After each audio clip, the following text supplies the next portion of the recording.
Fala, galera, estamos de volta com vocês com o Ícaro. Hoje, galera, nós vamos jogar Five Nights at Freddy's 4, gente. Vocês não sabem, 4. O governo não permite a entrada de ajuda humanitária internacional para aliviar o sofrimento da população.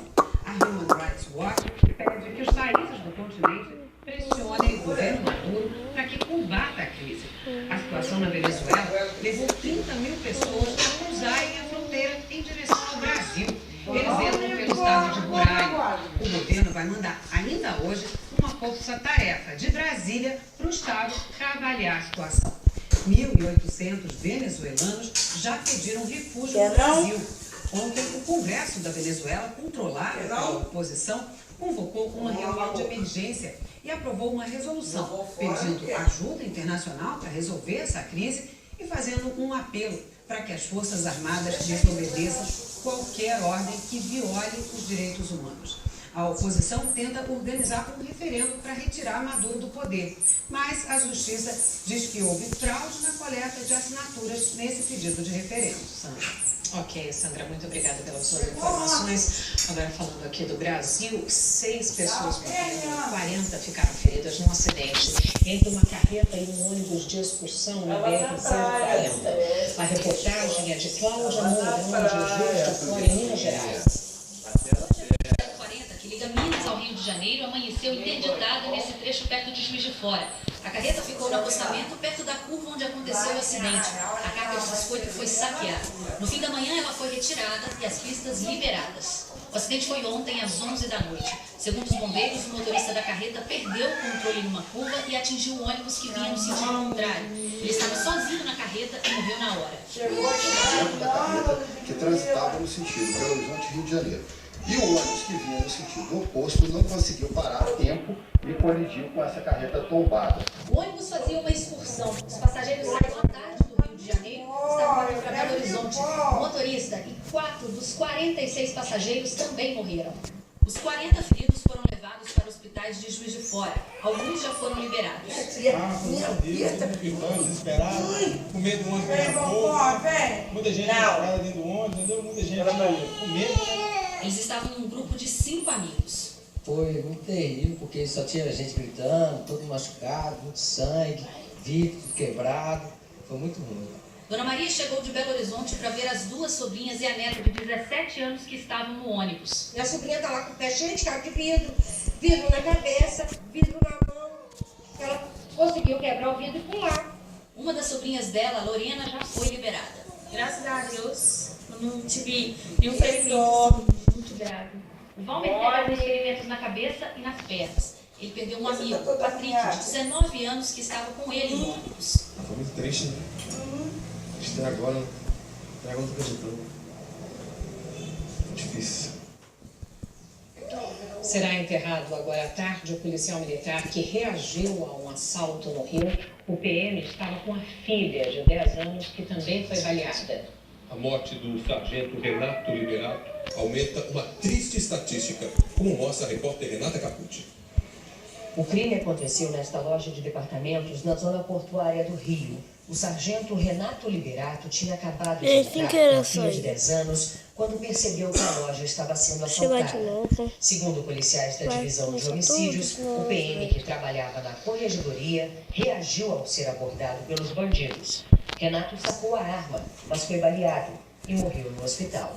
A filha do sargento foi atingida de raspão na perna e está fora de perigo. Daqui a pouco eu vou fazer. Logo depois do crime, policiais fizeram uma operação em busca dos assassinos do PM. Minecraft. Eles subiram o Morro da Providência, no centro do Rio, e até um blindado foi usado. Policiais do Batalhão de Operações Especiais, o BOP, também participaram, mas ninguém foi preso. Com o assassinato do sargento Renato Liberato, são 115 PMs mortos aqui no Rio em 2016. A maioria estava de folga como ele. Essa estatística divulgada pela polícia mostra uma média de 1 PM morto a cada 2 dias e meio. Na mesma rede da loja de departamentos onde Renato Liberato foi assassinado, uma quadrilha fez 22 assaltos ao longo de 6 meses. Além de dinheiro, os bandidos roubaram 1000 aparelhos celulares. Esses vídeos mostram a mesma forma de agir. Os assaltantes entram nas lojas usando bonés e com mochilas e sempre armados. A Secretaria de Segurança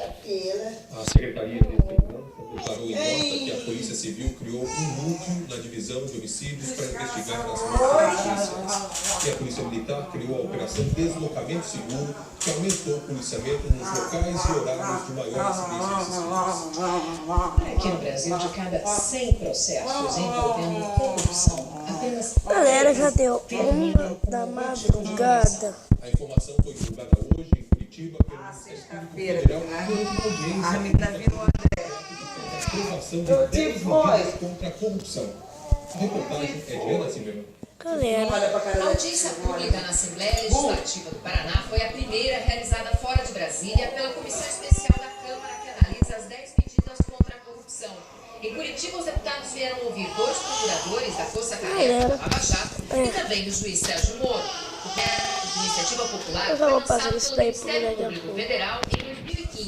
Em março deste ano, foi apresentado na Câmara dos Deputados com mais de 2 milhões de assinaturas. Quem vê meus prêmios Nick ontem, você sabe quem ganhou.